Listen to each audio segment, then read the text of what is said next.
ചുരുളഴിയാത്ത ഒട്ടേറെ രഹസ്യങ്ങളാണ് ഈ കുറഞ്ഞ കാലയളവിൽ തന്നെ ആമസോൺ വനത്തിലും ആമസോൺ നദിയിലുമായി മനുഷ്യർ കണ്ടെത്തിയിട്ടുള്ളത്.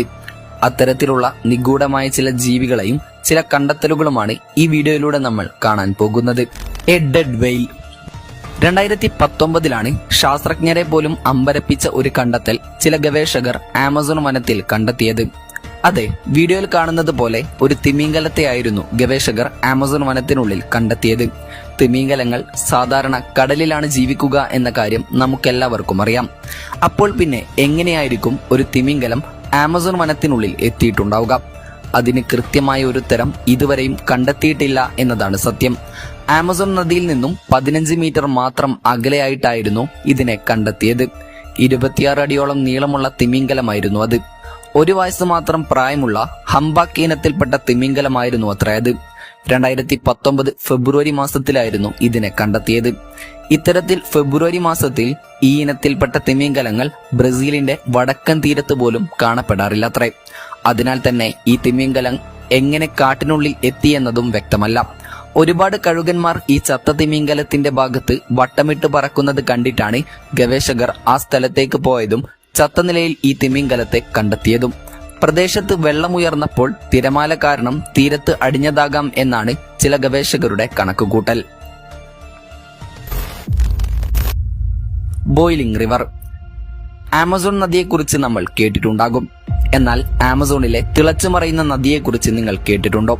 എന്നാൽ അങ്ങനെ തിളച്ചുമറിയുന്ന ഒരു നദി ആമസോണിലുണ്ട്. ഷെനായ് ടിംബിഷ്ക എന്നായിരുന്നു ഈ നദിയുടെ പേര്. എന്നാൽ ഇപ്പോൾ ഇത് അറിയപ്പെടുന്നത് ലാബൊംബ എന്ന പേരിലാണ്. പേരിന്റെ അർത്ഥം സൂര്യതാപം കൊണ്ട് തിളക്കുന്ന നദി എന്നാണ്. ഇവിടെ ജലത്തിന്റെ താപനില 45 ഡിഗ്രി മുതൽ 100 ഡിഗ്രി സെൽഷ്യസ് വരെ ഉണ്ടാകാറുണ്ട്. സദാസമയവും നദിയുടെ മുകളിലൂടെ നീരാവി ഉയരുന്നത് നമുക്ക് കാണാൻ കഴിയും. ചില അനുമാനങ്ങൾ മാത്രമല്ലാതെ ഇതുവരെയും നദിയിലെ ജലം തിളച്ചുമറിയുന്നതിന്റെ യഥാർത്ഥ കാരണം കണ്ടുപിടിക്കാൻ ശാസ്ത്രലോകത്തിന് സാധിച്ചിട്ടില്ല. ഈ ഭൂപ്രദേശത്തിലുള്ള തെർമൽ എനർജിയുടെ പ്രഭാവം കൊണ്ടാവും ഇത്തരമൊരു പ്രതിഭാസം എന്നാണ് ഗവേഷകരുടെ അഭിപ്രായം. എന്നാൽ നദിക്കരയിൽ താമസിക്കുന്നവർ ഇതിനെ പവിത്രമായൊരു നദിയായിട്ടാണ് കണക്കാക്കുന്നത്. ഇതിലെ വെള്ളത്തിന് രോഗങ്ങൾ ശമിപ്പിക്കാൻ കഴിവുണ്ടെന്നാണ് ഇവർ വിശ്വസിക്കുന്നത്. കൂടാതെ ഇവരിൽ പലരും മരുന്നുകൾ ഉണ്ടാക്കാനും മറ്റും നദിയിലെ ചൂടുവെള്ളം ഉപയോഗിക്കുകയും ചെയ്യുന്നുണ്ട്. എന്നാൽ ഇതിൽ എന്തെങ്കിലും ജീവികൾ വീണാൽ നിമിഷ നേരങ്ങൾ കൊണ്ട് അവ തിളച്ചു മറിഞ്ഞ് ഇല്ലാതായി പോവുകയും ചെയ്യും. ചിലയിടങ്ങളിൽ 80 ഡിഗ്രിക്ക് മുകളിൽ വരെ ചൂടുണ്ടാകാറുണ്ടത്രേ.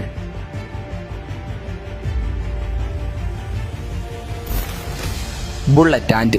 3000 വരെ എണ്ണമുള്ള കോളനികളിലായാണ് ബുള്ളറ്റ് ആൻഡുകളുടെ താമസം.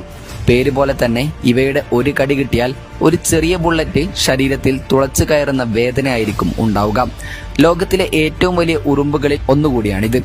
മഴക്കാടുകളിലാണ് ഇവകളെ കൂടുതലായും കണ്ടുവരുന്നത്. ഒരു തേനീച്ച കുത്തുന്നതിനേക്കാൾ 30 മടങ്ങ് വേദനയാണ് ഇവയുടെ ഒരു കുത്തിനുള്ളത്.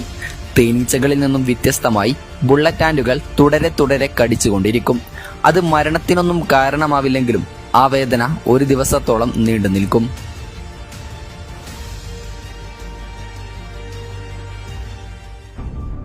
സാറ്റർമാവേ.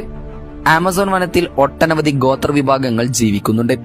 അവരിൽ ചിലരോട് മാത്രമാണ് പുറം ലോകത്തെ മനുഷ്യർക്ക് സമ്പർക്കം ചെലുത്താൻ സാധിച്ചിട്ടുള്ളൂ.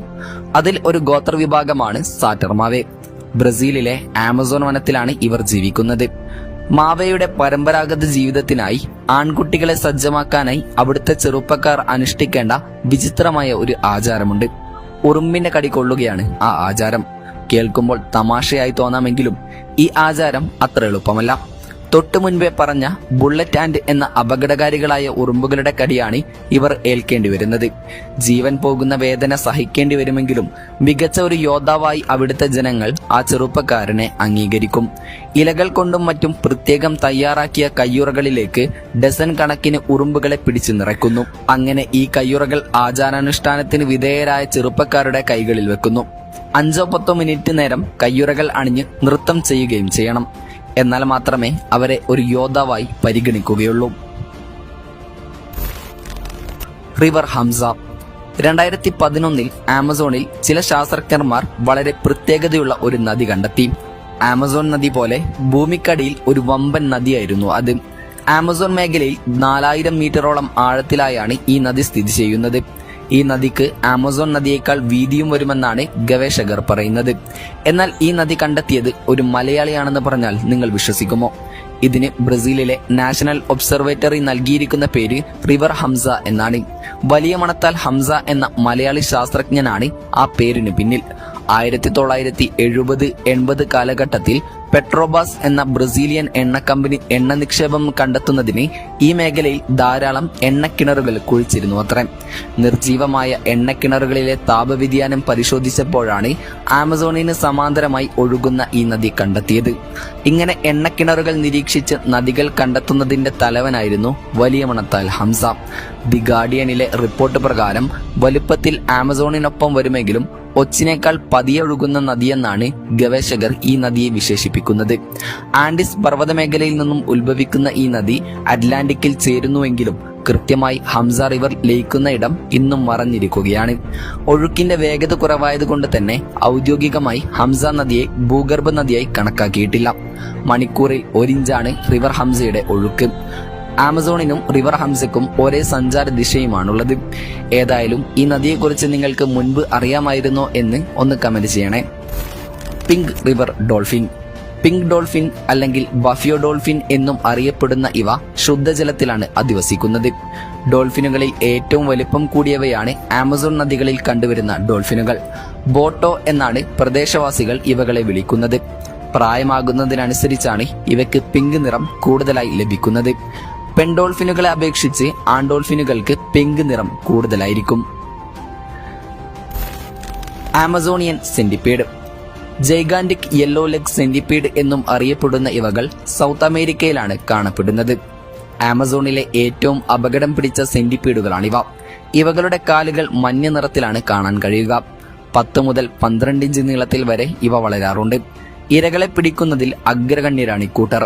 കാരണം പല്ലികൾ, തവളകൾ, ചെറിയ പക്ഷികൾ, പാമ്പുകൾ, എലികൾ തുടങ്ങിയവയൊക്കെയാണ് ഇവർ ഭക്ഷണമാക്കാറുള്ളത്. കാണാൻ നല്ല ഭംഗിയാണെങ്കിലും വിഷവാഹകരാണ് ആമസോൺ സെന്റിപ്പീഡുകൾ.